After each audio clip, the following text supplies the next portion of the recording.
இவரு அங்க கை வைக்கும்போது ரத்த கரையாலான ஃபிங்கர் பிரிண்ட் அங்கேயே ஒட்டிக்குது. அதுக்கப்புறம் அந்த வழியில போற வண்டியெல்லாம் ஆக்சிடென்ட் ஆகுது.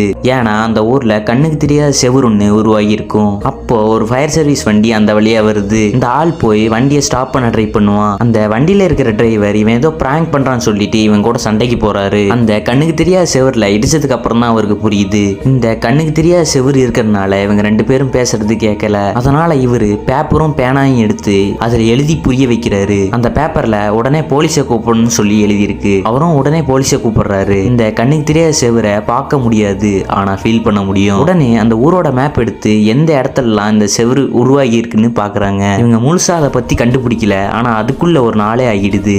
அந்த ஊர்ல இருக்கிற ஒரு சில பேர் இதை பாக்குறாங்க. அதுல ஒரு பொண்ணு அதை பார்த்துட்டு மயங்கி விழுந்துடுறா. புரியாத மொழியில ஏதோ சொல்லிட்டு இருக்கா.